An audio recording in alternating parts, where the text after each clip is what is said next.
Ketamine is a tool. It's a powerful tool, but it's one of multiple tools to use. And there are times when you're in therapy and you cannot use the tools that you're learning. You can't shift your mindset. You can't use the tools you're learning because you're so deep in the pit. Ketamine helps make it possible to use the tools that you're learning and use them more effectively. Ketamine Connections. I'm Anna Krishtal. Welcome back to the show. Today we have Melanie Yost, who is the founder and owner of Be Well Solutions and Complete Ketamine Solutions in Florida. This episode was recorded several weeks ago, and there's certain parts of this episode that I have not stopped thinking about that I'm so excited for you to have a listen to so that you can get in the conversation of what is possible with really compassionate care, with transformation that is visible, and ketamine done in a way that really encompasses the fullness of the change and the transformation that is available. One of the parts of the episode that I've come back to over and over again in my mind is when Melanie says that after ketamine, you will not be able to recognize yourself. Now, I've talked about this in other episodes about how there is a visual change to someone who is healing with ketamine. The affect is different. There's just a different energetic body. And I had a really fun story because at the time of this recording, I had just gone through a big transformation in my own life. And I don't know, maybe you're watching these videos and you're watching me change because I've already been through so many changes this year. And I always know there's more ahead. And there was this story that I told about how I changed so much that the Face ID on my iPhone did not recognize me. And I actually had to redo it. And maybe that sounds like a coincidence to you, and that's totally fine. I don't believe in coincidences, so we are totally welcome to have different viewpoints on what that is. I believe in synchronicities, just for the record. And two, this isn't the first time that I've had to redo my Face ID on my iPhone. I've had to redo it several times in the past, and it's almost always after a big transformation, like a transformational retreat or some psychedelic work or something that really changes my view of the world. Again, we talk so much on this podcast about how your subconscious mind is your whole reality. Now, I'm in the business of transforming the subconscious mind, yours and my own. And so it is really common for me to undergo big shifts that are visible. I almost want to do a before and after episode. Maybe I'll put that in the newsletter. Again, if you're not on the newsletter, what are you doing? Hop in there. I share things in there that I don't share anywhere else, and it's really the best way for us to connect. Anywho, I love it if you were to take a photo of yourself before ketamine and after ketamine. Maybe we'll create a gallery. How fun would that be of what you look like? Literally just a chill, just common photo of you before ketamine or walking into your first ketamine session, and you, let's say 6 sessions later, because that seems to be the gold standard.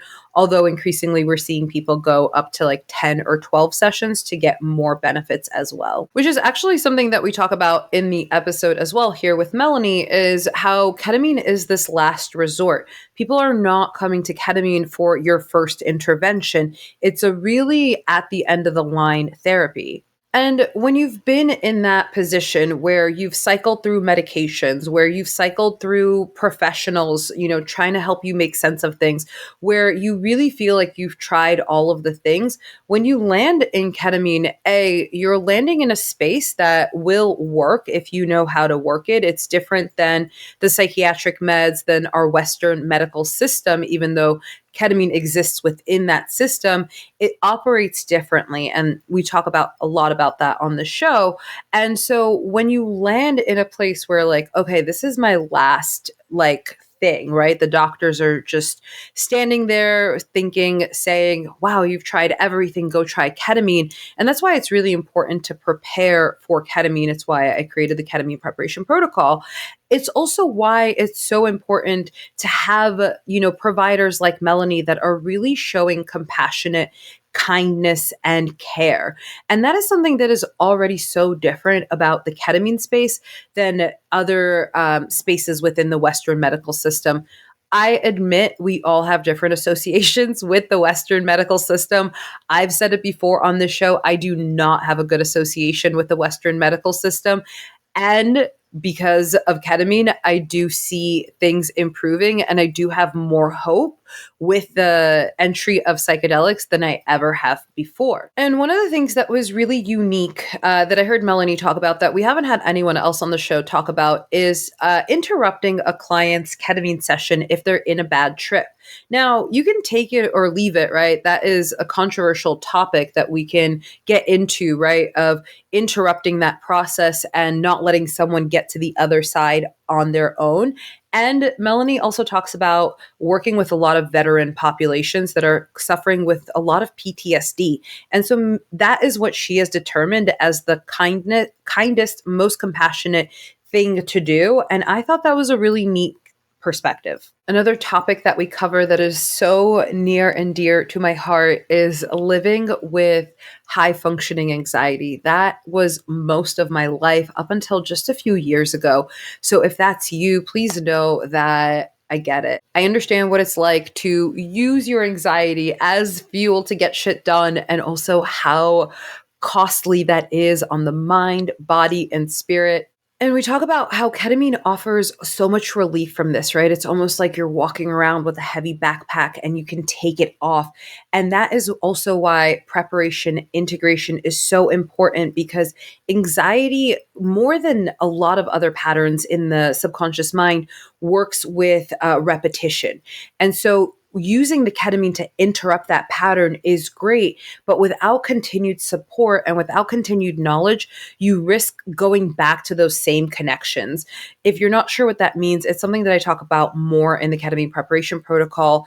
Reach out if you have any questions. And again, this is something that is so tender and true to my experience of life that I really want to get you the right help. I can go on and on about all of the things that were such a joy to record and cover with Melanie in today's episode, but I'm just going to let you listen for yourself. So let's get into it. A lot of listeners of this show are new to ketamine, and honestly, if that's you and you're anxious or just someone who likes to feel prepared, then you know that ketamine can be beautiful and it can also be overwhelming. Most clinics will not tell you this, but preparing for ketamine is what turns a confusing, chaotic trip into a grounded, life-changing experience. The ketamine preparation protocol is your go-to guide to walk you through that door with confidence. I've used this exact framework with clients since 2021 to help you feel safe, supported, and ready. And the feedback is always the same. I'm so glad I had this before my first journey. So whether you've already started ketamine or you're about to, if you're wondering, what if I do it wrong? Just don't wonder, prepare. Head to the link in the show notes and get started with the ketamine preparation protocol so that you can get the transformation that you deserve. Hey, we're live. Melanie Yost, welcome to Ketamine Connections. Thank you so much for having me, Anna. I'm so excited you're here. As we've already discussed, we start every interview with the same question. If you can go back and tell the you before you started all this anything, what would you tell her? Buckle up. It's going to be a wild and crazy ride, but it's going to be worth everything. You're going to learn a lot, and it's going to be worth it, and you're going to not recognize who you are. I have full body chills. Buckle up. Yeah, and I love what you said about you're not going to recognize who you are on the other side of it. Literally yesterday, I had to, the Face ID on the iPhone? Oh, yeah. I had to redo it because my face recognition wasn't recognizing me anymore. And and I've had this happen several times. And my friend was over as, I'm looking into my phone going like this. And my friend goes, "What are you doing?" And I said, "I have to reset my Face ID." And my friend says, "Yeah, I heard that when you go through a really powerful transformation that people come out of retreats or psychedelic ceremonies and their phones don't recognize them anymore." And I'm like, yeah, it happens to me every so often where I have to reset.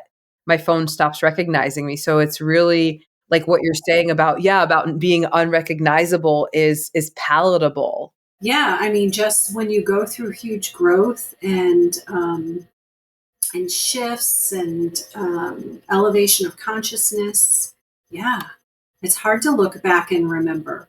That's kind of a hard question because it's hard to remember who you were. Which reminds me of I've been talking about liminal space a lot because I've been recording the ketamine preparation course that I've been working on. And in that course, I talk about liminal space, right? And in that, I talk about the archetype of the caterpillar into a butterfly. And the one of my favorite facts about that, that archetype, that like, symbol of change is that the caterpillar and butterfly have different DNA. Actually was not aware of that. That is really cool. Right? And so it's like what you're saying too of like it's hard to think back. It's like that feels like a different person. It feels like a different reality. It feels like wait, what was I even thinking, doing, eating back then? Right? It's like it's such a testimony to the transformation. Yes. Yes. Yeah. And I can only imagine because, I've been in this field. I started as a hypnotherapist in 2018. And so I've only been in the field, I mean, only compared to you, not that it's a comparison, but, I'm thinking back to where this conversation was about mental health and well being 7 years ago, as opposed to 30 years ago. Even the conversation we're having now is unrecognizable. Yes. Yes. The evolution of, who I am as a helper, healer, then versus now is amazing. And I'm continuing to evolve. I mean, like I am a Reiki master and I am trained in all kinds of different stuff. So it's just been an ongoing evolution. And now I own a ketamine clinic. So How cool. I just want to say this, and then I do want to hear the story about the ketamine clinic. One of the best pieces of advice that I got from one of my teachers over a decade ago was never trust a teacher that stops learning. yes, I, you know, when people ask me like what my hobbies are, I'm always stumped because learning really is it. I've got multiple classes that I've signed up for, just like online little things. I just love to learn. Okay, what are you learning right now? That's just like my personal, like, I want to know because I'm also always learning. So actually, one of my dogs is very reactive, and so I am learning. And she's very reactive, but she's super sensitive to energy. So when I think I knew a lot about energy, she came to teach me. I have a book recommendation for you, actually. It's called The Enlightened Dog Trainer. Oh, nice. Okay. Yeah, and it's all about how to psychically connect with your dog so that you are having a conversation, like you're saying, like the energetics of it. It sounds like an up level in your psychic abilities. Oh, that would be awesome because she is teaching me a lot. So anyway, I am going through. There's a healer I worked with for a lot of years, and she was part of and this trainer that I'm actually doing some of her classes online.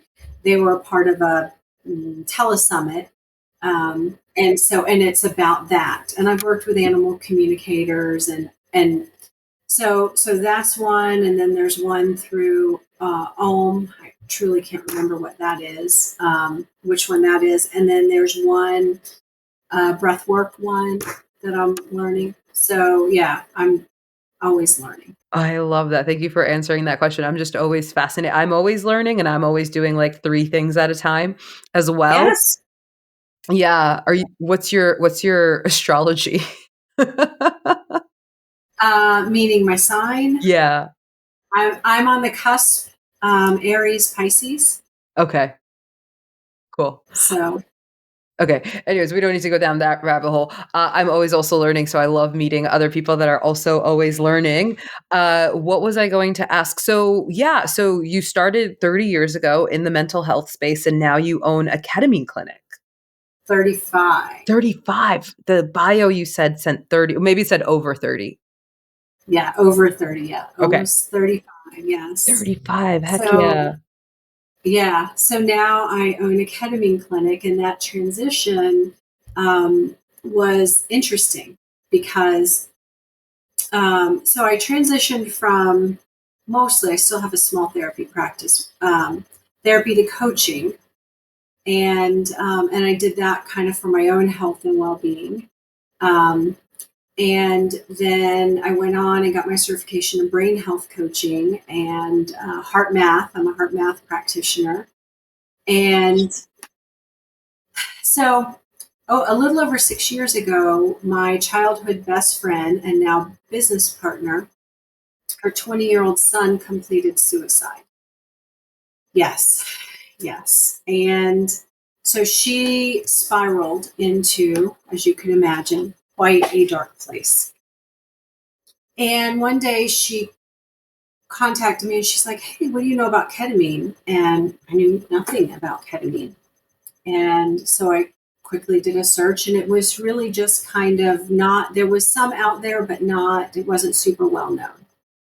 So she started ketamine infusion therapy at a clinic in Nashville, and um, she was able to function. It didn't make everything all rainbows and unicorn and sunshine, right? But she could function, which she hadn't been functioning for months. And that was when I went, this is interesting. And then they moved from Nashville to Destin, where we are now. And she called me and she's like, I am really struggling to find a ketamine clinic that offers what I'm used to offering, and the quality uh, protocols and just treating me kindly. Uh, and would you be interested in coming and opening a clinic with me? And I initially said no because my life wasn't. I wasn't able to do that. I wasn't at a place in my life, and then my mom died, and it was kind of a choice point, and there were things going on in my husband's life. And I called her back. I'm like, "Hey, were you serious?" She said, "I am." So anyway, after that, like, it was quick, quick, quick. 2022 was, my mom died. We sold my house, her house, my house. I was working on her estate. We moved to a whole new place. Um, and we opened the clinic in December of 2022. So our mission really is to give people hope. And because we're in an area where there are a lot of military, a lot of veterans, we really target the veterans. We offer significant discounts to veterans and first responders, and even more significant to disabled veterans. And we work with people who just they don't feel like they've gotten what they needed from the VA or from doctors associated with the VA, or women in particular often come in, and women veterans come in, and they just feel like they're regularly dismissed by their providers. So one of the things that we hear from them across the board is that they feel like they've been heard and treated with kindness. And when we were opening our clinic, you know how you think you know what your USP is going to be, right? Um, Kindness just seemed to be a given.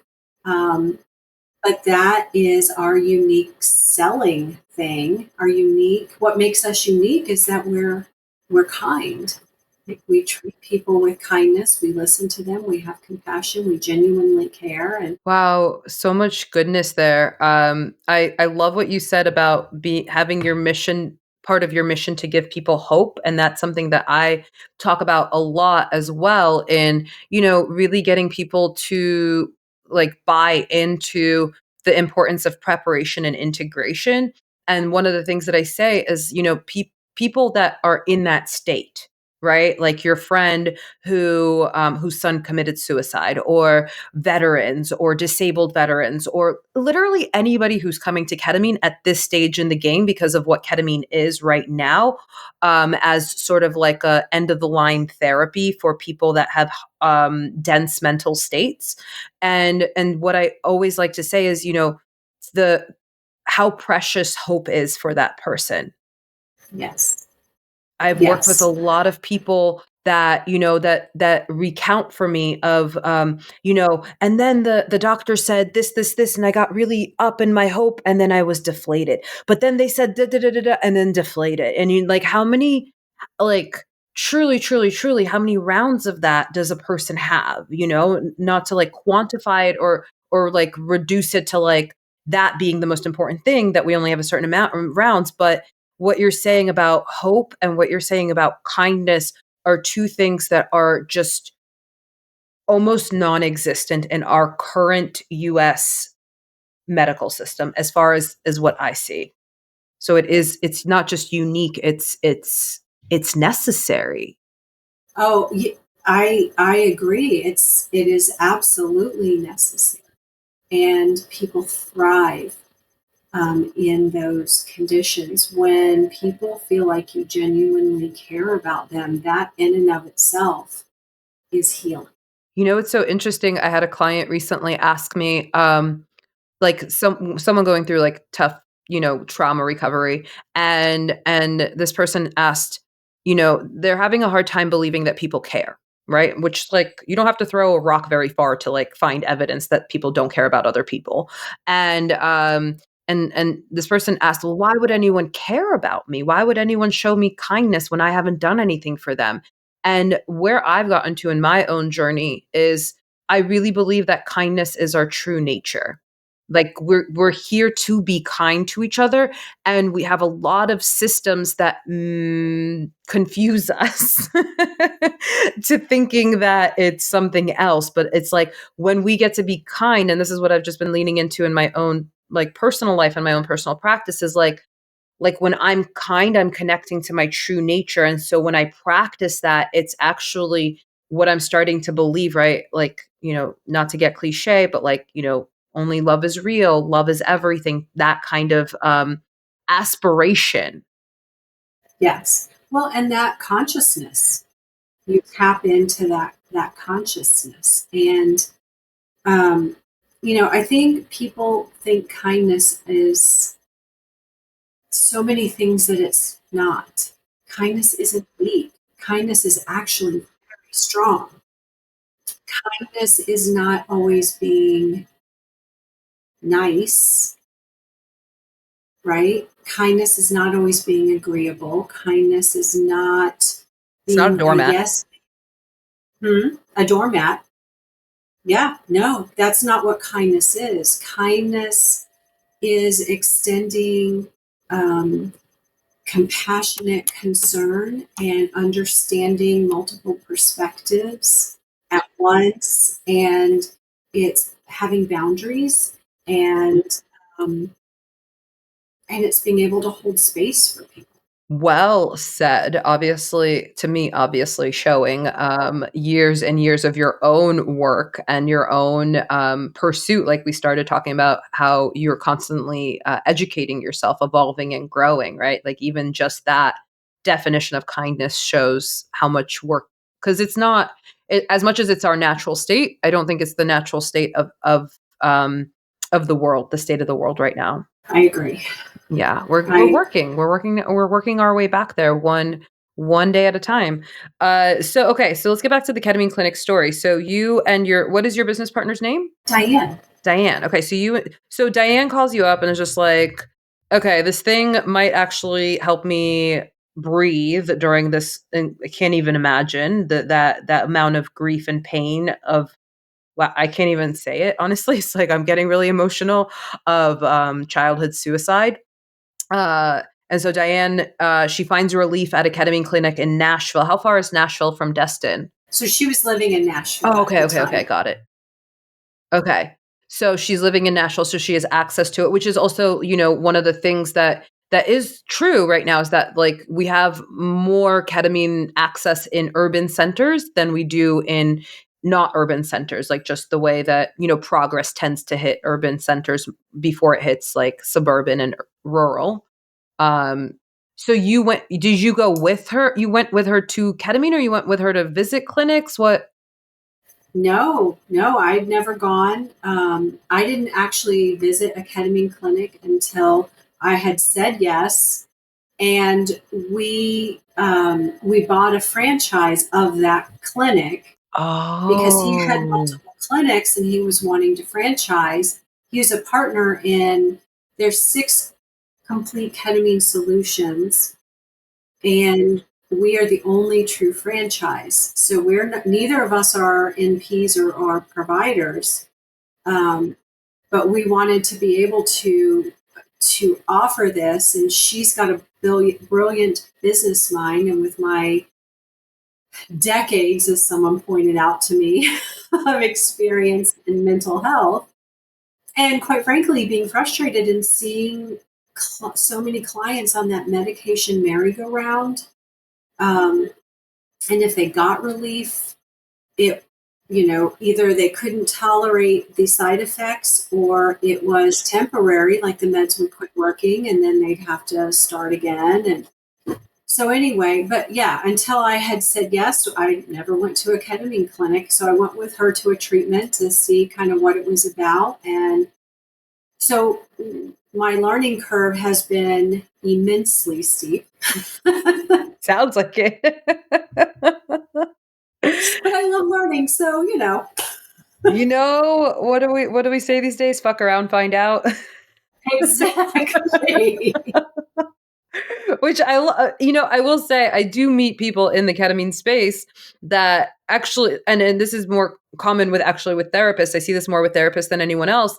They've never tried ketamine, and to me that's mind boggling. That's like like I'm going to go to Paris, but instead of hiring a local tour guide, I'm going to hire someone that read a book about it. Which like take your pick. Well, I have now experienced ketamine because I couldn't own a ketamine clinic and not know what my clients were experiencing. So, and I'm going to tell you, I don't have, other than, my supporting my friend going through this life altering trauma. I mean, I've had normal traumas, but I've always idled high on the anxiety scale. I'm functional, high on the anxiety scale and low level depression, but I'm very functional. I'm a high achiever. I get stuff done. But when I went through the series, it was right around the 1 year anniversary of my mom's death. And it was amazing to me because because I like learning, I have so many tools in my toolbox. And after I went through this 6 session series, I was like, wow, I don't have to work so hard to be good, like to feel good. Yeah. And it just felt like I was lighter. And, um, and now I know when I need a booster because my personal cue is when I start thinking on a regular basis, this is so much harder than it should be. And that's my cue that, okay, I need a booster. And then it just, things feel lighter, things roll off easier. I love this story so much. I love you saying, like, to me, the sequence, the series of events of you saying yes and then going to try ketamine kind of is almost like, wow, this is such a like a higher calling, right? Soul calling, whatever you want to call it, like of like, I have to say yes. And then it's like, oh yeah, let me fill in those earthly details. Let me go actually like figure out what I'm saying yes to. It's funny that you say that because I have had 2 people that I don't know, like when they ask what I do and I tell them and I start to talk to them about that, 2 people say, you were doing God's work. And it has resonated, but it's also just kind of taken me back. It's like, what is that? I'm going to paraphrase a Marianne Williamson quote. Right? It's not our darkness that scares us, but our light. Like it's not the fear that we're small, but the fear that we're like bigger than we can imagine. Right? It's like also some people call it imposter syndrome, right? Like, who am I to do God's work? And I always like to think of another quote. I have so many one-liners. I like live by them at this point. But what does it go? God doesn't call the prepared, he prepares the called. Yes. Yes, I love that. Yeah. And for our listeners, I know people have different associations with God, and I always say if the word God makes you uncomfortable, we totally understand. Fill it in with whatever, whatever, Whatever. Yes. whatever. Yes. Okay. So I love what you're saying too about the ketamine makes things easier, right? I always say in my first session with clients, I'm like, of all the things, I believe preparation is the most important, just because if you can like start off in the right direction, you're more likely to keep going in the right direction. So I'm the biggest proponent for proper ketamine preparation. And what I always tell clients in that first call is ketamine's not going to fix your problems, but it's going to make you fixing your problems easier, more accessible, and actually attainable. Yes. Yes. That's one of the things that I talk with our clients about, people who are new to ketamine. That ketamine is a tool. It's a powerful tool, but it's one of multiple tools to use. And there are times when you're in therapy and you cannot use the tools that you're learning. You can't shift your mindset. You can't use the tools you're learning because you're so deep in the pit. Ketamine helps make it possible to use the tools that you're learning and use them more effectively. Yeah, exactly, right? It's like at this stage with I believe COVID has really upped normalizing talking about mental health in different ways than when you started. I went into therapy when I don't know, like mid 90s. And back then the conversation around therapy was, that's where the crazy people who are broken go to get fixed. and and it wasn't as open, and now it's, I just am hearing so much more in pop culture, modern culture, people who are just saying, yeah, I'm in therapy and I want, and things like that.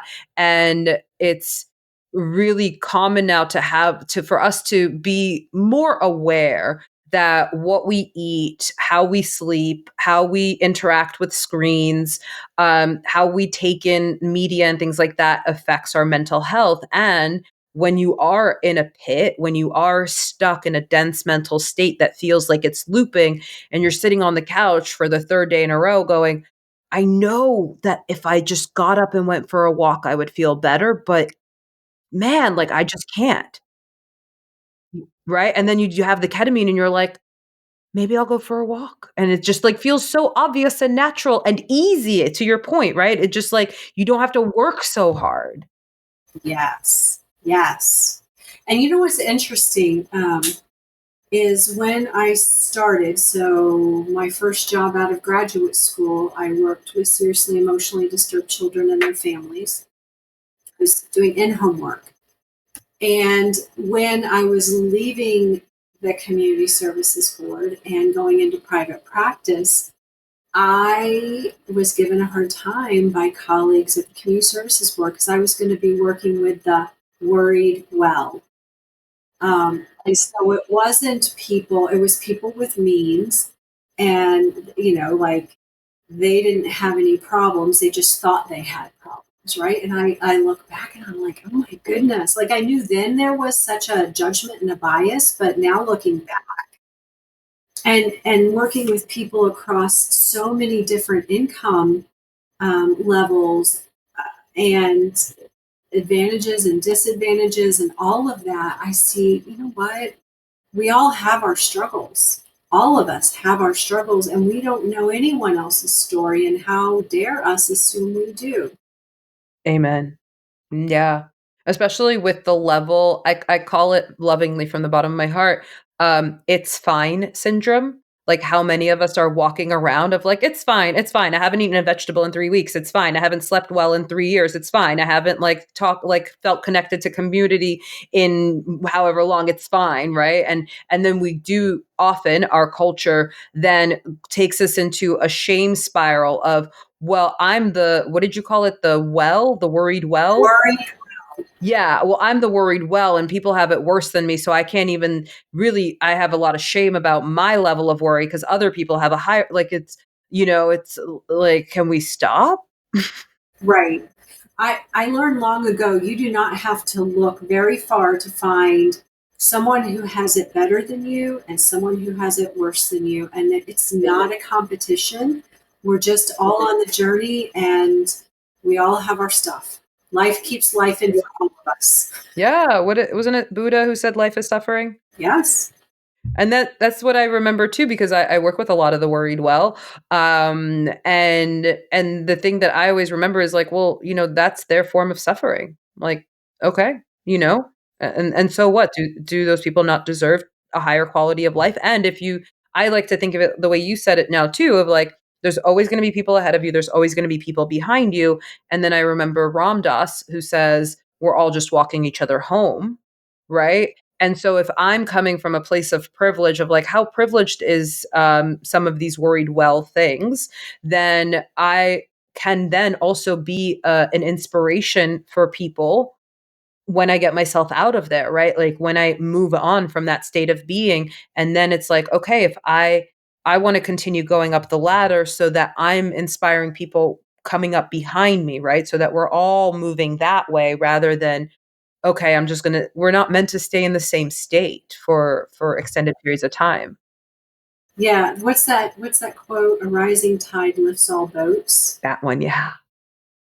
And so, yeah, we can all rise.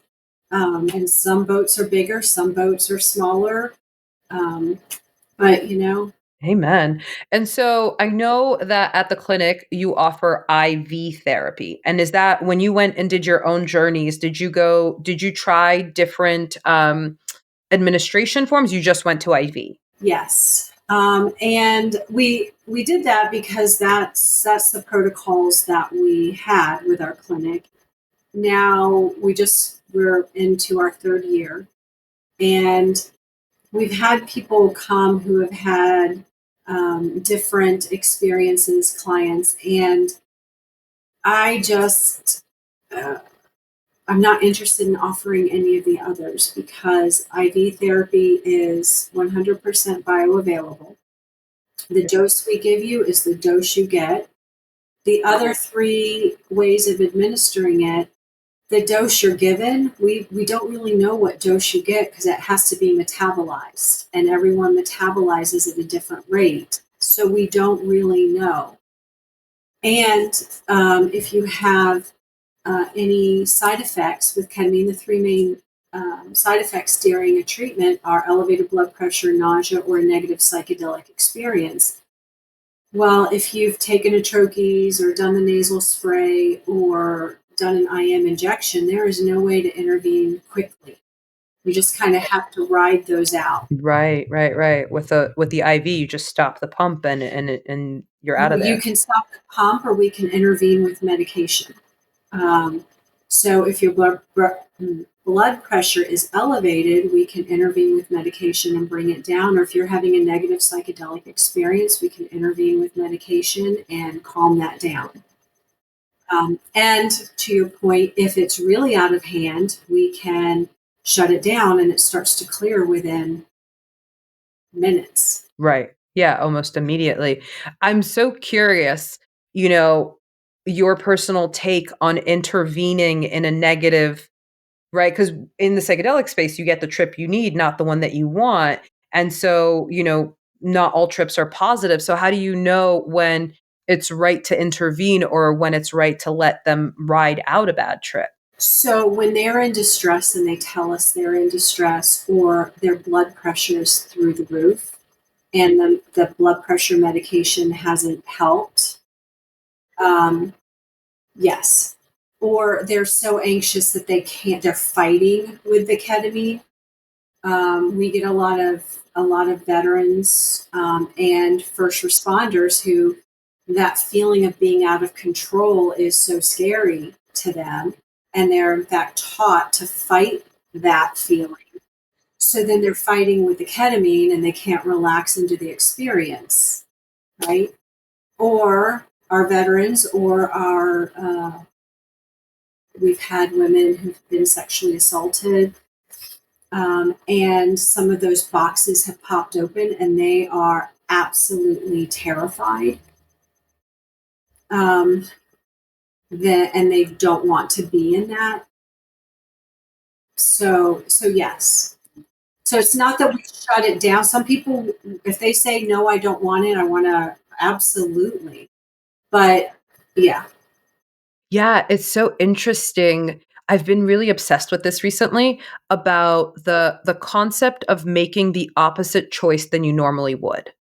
Right. And so it's like for the population, right? When you're talking about veterans, first responders, survivors of sexual assault that have been taught of like power through, suck it up, keep moving, right? Because that's a coping skill, right? Like when you're on the front lines, you don't have that luxury of like completing the stress cycle, processing your trauma before you move on. It's just not the nature of that life. And so for someone with that history of sucking it up and keep moving, the like, hey, I'm having a bad trip and I want it to stop now is the opposite of what they would normally do. yes, yes. No, I think that's a brilliant point. I hadn't thought of it in that way, but that is really important. Yeah, it takes a lot for a veteran to like be like, I've had enough. Yes, yes. A lot of times they're like, I mean, you can see it, and I don't, because here's the thing. There's debate in the ketamine world that you have to have a psychedelic experience in order for it to be helpful. And we have not found that to be true. We have had veterans who they get medication where they come out of it, they don't really remember their experience, but they are better with every single treatment. So I don't I don't think we need to make people look. I'm a person who, if there's an easy way, a hard way, and you've got fucking be kidding me way, I usually choose that way. Same.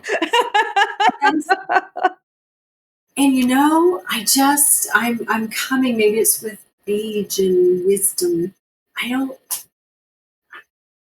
we don't always have to suffer. So, there's this belief system that suffering creates character. And yes, it does, but we don't have to suffer all the time. And in this situation, like, you don't have to suffer. You're still getting benefit from the ketamine. Yeah. Oh my gosh, it's so true. I have had a history of going that like, are you fucking kidding me way, like the most extreme, like literally pendulum swing from one thing to the other, and just like a lot of white knuckling, which I think our society is very yeah, like you said, suffering creates character. So if you're suffering to whatever, but what I've been obsessed with for the past few years is the opposite of trauma is fun.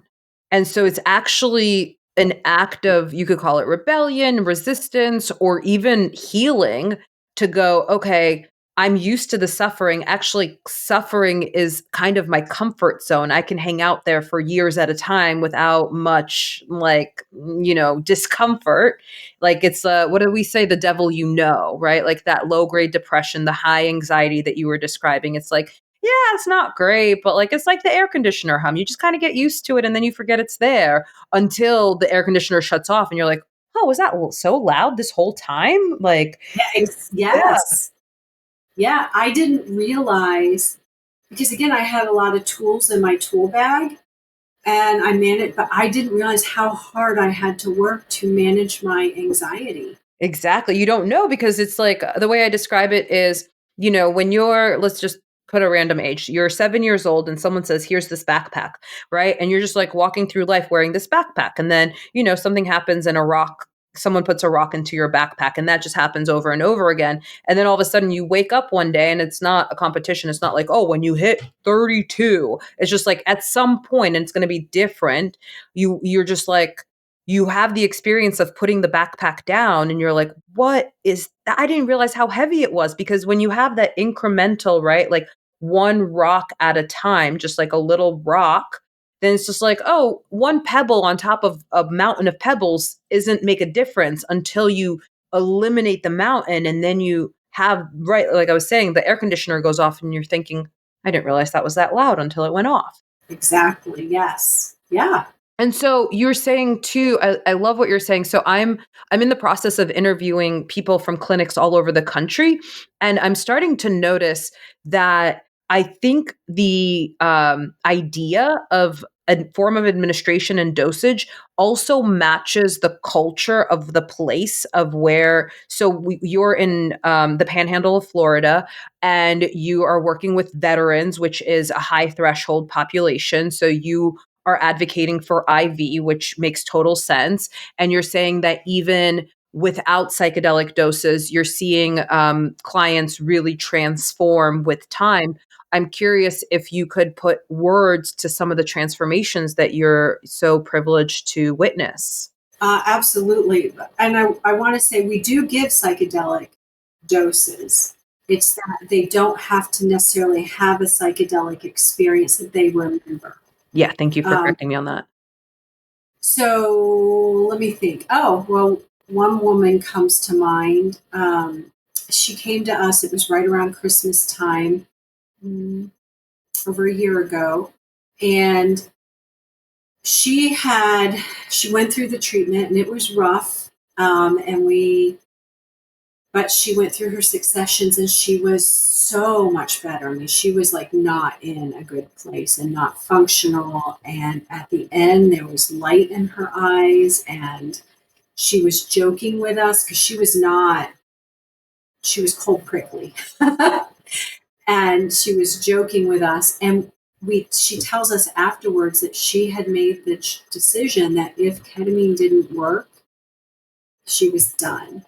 And she was out. She was jumping off the planet. So that I'm actually really glad that I did not know that ahead of time, because that would have felt like a tremendous amount of pressure, right? But that transformation was huge. I hear this story so freaking much, and I've had it in client work. I remember the first time in a client session, I'm doing preparation, and the client says, if this doesn't work, I'm killing myself. And I just sat there and I go, great, let's make sure it works. But it is like, it's a really common story because of what you were saying earlier, which is such a brilliant summary of medications, right? The medications don't work long term, or the side effects are worse than what they're treating. So it's like a little bit of a seesaw of like, well, I'm not depressed anymore, but now I can't eat, sleep, or like whatever the side effects are. And so and the Western medical system, the Western psychiatric system has, it's got kind of like one tool, and that's a hammer. So everything becomes a nail when all you have is a hammer. And so people are cycling through these drugs. Each one comes with hope and then deflation for the people that are ending up in ketamine. And so it's so common for people to, it's like, I call it like the end of the road therapy. The doctors are like, well, we've tried da da da da da da da. Have you tried? You might as well go try therapy or ketamine, but they're not explaining how ketamine is different than what they've tried. So people are coming. Yeah, it's such a dumping ground. It is. People are coming. I am actually really glad. A lot of our clients come to us and they have heard about ketamine, so they've read some about ketamine. And they have an idea. I get actually quite a few say, no, I've read a lot. I've researched this pretty heavily, and this is absolutely what I want to do. Um, and understanding that it creates new neural pathways and new connections in the brain. That's pretty amazing. Yeah, it's what you were saying earlier, right? About when you think back to you 30 years ago, 35 years ago, at the beginning of this, like being unrecognizable. right? It's like your brain changes on a biological, physiological, your brain changes when you do ketamine. Well, I mean, if you have the proper, what is it called? Habits around it, right? Because if you, and this is why I'm so passionate about educating people about this, because if you have, like, say you have a groove, right, of in the brain, in the subconscious mind, and if you don't know to make different choices when you have the heightened neuroplasticity of ketamine, if you take the ketamine, you do a session and then you go back to whatever was, whatever the thing was that you're trying to not do, right? Then it's not go then you're just digging in deeper into an old way of being. I'm going to piggyback on that and say, like, for people who they come in, and not that they're in a, not saying they're not having, we have plenty of people that come in and they're in a dark place. But if you've had a bad day, that's going to impact your experience with ketamine. Absolutely. And so it's doing the pre-treatment preparation for yourself and helping yourself get into a positive place. Absolutely. And that's the thing too, is we have an episode on the show of like the hours after ketamine where we talk about this more, of the importance of what you do before and after, because your brain, like I've had sessions where I come out of it and a few days later I'm like, "Oh, that was just the movie that I watched 2 days before I went into that session." Yes. Yes. And the interesting thing that people don't understand unless you've had ketamine is, like, your mind's still pretty clear. Like, you can, and so I people will say, well, it gets really heavy. So now I prepare them. Like, they'll say, because it's an ever changing landscape, right? And so I'll prepare them, like, if it gets heavy or dark, all you have to say is, this is interesting. I wonder what's going to happen next. And it cues your unconscious to move right along. I like to say, because I anyone that I work with, we're so big on setting intentions, right? So what I like to say is, okay, you have an intention and it's going something that isn't aligned with your intention. So then you can say, what does this have to do with my intention? I love that too. Right? So because we're such meaning making devices, right? So it's like, oh, what does this mean in relation? Because sometimes you do have to go through the darkness to get to the light. Sometimes it's at the end of the tunnel, but then it's like we feel more, just like it feels like on purpose. Like I'm not just here to suffer, like what we were saying earlier. I'm not here to white knuckle suffer and etc. because of the society that we exist in, but rather like, what does this have to do with my intention? Oh, my intention's on the other side of this. Great. I find that some people, just when it starts to feel heavy or dark, they get anxious, then their anxiety, then it just becomes this, and they spiral. So if they can be like, not have any emotional attachment, like, this is interesting. I wonder what's going to happen next. So is it more darkness, or is it like, it's just it doesn't allow them to get stuck. Like, I'm trained in EMDR, and I would tell people with EMDR, because images move through so quickly, images and feelings. And I likened it to driving down the highway, right? You're watching all the trees, scenery go by. You would never, like, reach out the window and grab onto a tree, right? You just need to let them go by. So when you're like, I wonder what's going to happen next, you're like, you're not getting stuck in that. You're just allowing the process to keep moving. Keep it moving. Amen. Right? Because then what did you say when we started all this? Buckle up. Buckle up, baby. Oh, that's amazing. I love that too. Curiosity is my favorite state. Curiosity, there's so much possible with curiosity that transcends any experience, in my opinion. I agree. That's actually a question I love, is what is possible here? Like, when I get stuck, I'm like, or I feel stuck, or I'm like, what is possible here? And it just opens up the energy. Yeah. Absolutely. I have a few favorite questions. I call them ask formations.